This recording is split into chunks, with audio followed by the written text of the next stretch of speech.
tervetuloa takaisin kisastudioon seuraamaan Euroopan mestaruuskilpailuita, joissa lajinahan on meille kaikille suomalaisille niin ihanan etäinen shakki. Meille on erätauon aikana saapunut tänne studion asiantuntija vieras Olof Gunnarsson. Terve Olli. No terve. Niin, mitkä ovat sinun mietteesi tästä huikeasta jännitysnäytelmästä? Finaalihan on nyt ollut käynnissä jo 4. päivää ja vastakkain ovat luonnollisesti alansa ehdottomat huiput. Mitä luulet Olli, mitä tapahtuu seuraavaksi? No varmaan toi Letskov siirtää lähettiä. Vai oliko se sen vuoro? No hitto, en mä muista. Näinhän se menee. Meillä on kuvanauhalla Ponikarovskin viimeisin siirto, jolla hän suorastaan ahdisti Letskovin nurkkaan, jos tällainen ilmaus sallitaan, ja kiilasi itsensä eittämättä finaalin ykkössuosikin paikalle. Voitaisko me nähdä se toisesta kuvakulmasta?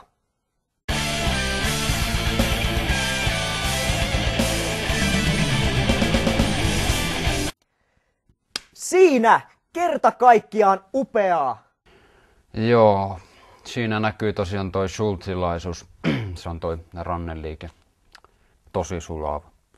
No mutta Olli, sulla on se flappitaulu siinä, niin voit sä piirtää siihen sellaisen kuvion, josta käy ilmi, että mistä se kaikki oikein lähti?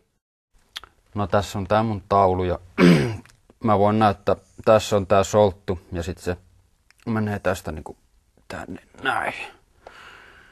Näin se menee. Neptunukseen matkaavan avaruussukkula Exploiterin laukaisujuhlia on vietetty kiivain kansanjuhlin Sierra Pedrossa. Sukkulan laukaisusta on nyt jo tovi aikaa, mutta juhlat Sierra Pedrossa jatkuvat edelleen. Toimittajamme Vesa Kuosmanen on paikalla. Vesa, mitenkäs juhlat ovat siellä sujuneet? Vesa, kuuletko minua Vesa?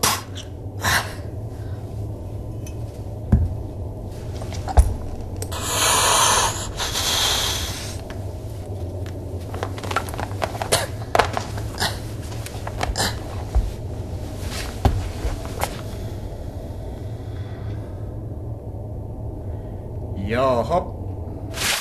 Jo 70 vuotta keskeytyksettä jatkuneessa kotimaisessa saippuasarjassa Litteriä ja Lamouria pääsemme nyt seuraamaan nostalgiajaksoa vuodelta 1952.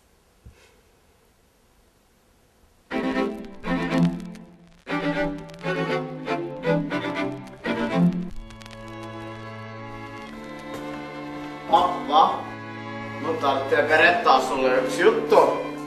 Vai että juttu? Kunhan ei vaan olisi uusi skandaali. Se koskee minun sisartani.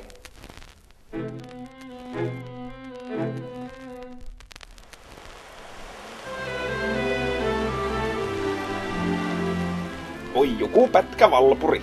Siis on eri metkaplikka. Kuulehan se. Lähde se illalla minun kanssa seuraa. Äläs nyt höpsi! Jos pappa saa tietää, niin se raivostuu ihan hirveesti. Ja sitten se telkää minut sinne ruustinnan pottukellariin. Mutta entäpä se pappa ei saakaan tietää?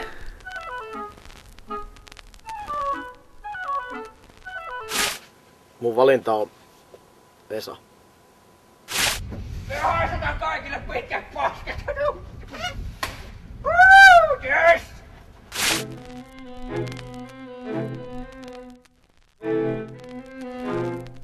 Mitä? Ettäkö Valpuri muka hei? Eihän tämä voi pitää paikkaansa. Totta se on. Minä näin omin silmin. Minunko tyttäreni juoksentelee kylän raitilla miesten perässä niin kuin pattijalkainen valakka? Tämä on jumalatonta menoa. Mutta se on niin totta. Ja vielä sellaisen saastaisen myllärin rekaleen. Liberaalin lauluveikon. Harmonikolla soiteloivat ja kansanopistonkin vielä kylälle perustaisivat. Jos minä antaisin. Niin, ja varmasti vie meidän Valpuri illalla nuorisoseuroille. Siellä monet lystit pitävät ja järjestävät varmaan lemmenkohtauksen. Mistä sitä tietää, kuinka generöösiksi se meidän Valpuri heittäytyy? Menet liian pitkälle, tukissuusi! Minä lähden kompromedeeraamaan asiat sen myllärin isän kanssa. Siinä on sentään reilu mies. Me olemme vanhoja osakuntatovereita. Mutta, rakas mieheni, mitä täällä oikein elämöidään? No, mutta Lilli, kulta, eihän täällä nyt mitään.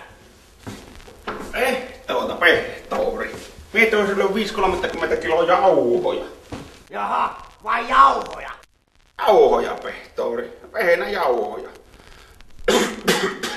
Jassoo, yskähän siinä tulee kun palttoon jää tyttöjen makuukammari. Ossi, missä Valpuri on? Niin, siinäpä si. Mutta sehän on Staffan Uppsalasta. Valpurin sulhanen.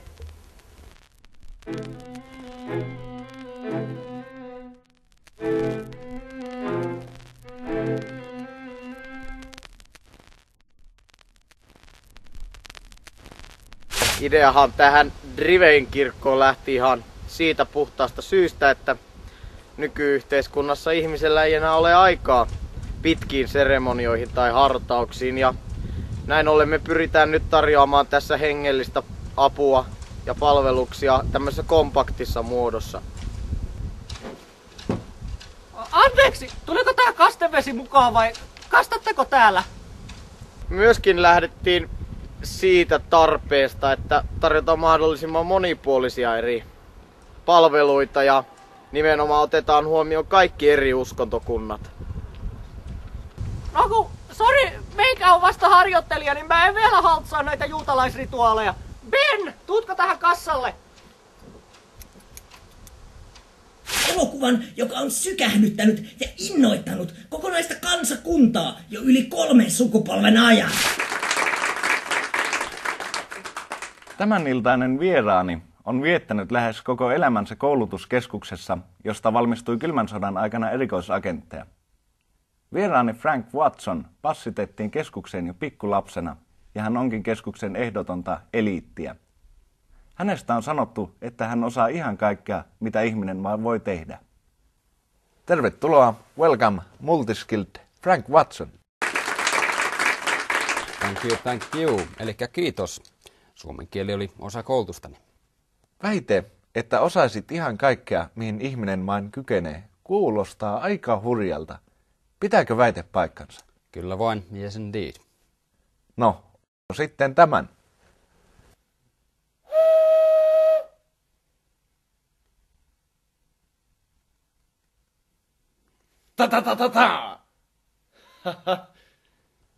Tajuathan, että tuon taidon puute olisi voinut Itä-Saksassa maksaa henkesi.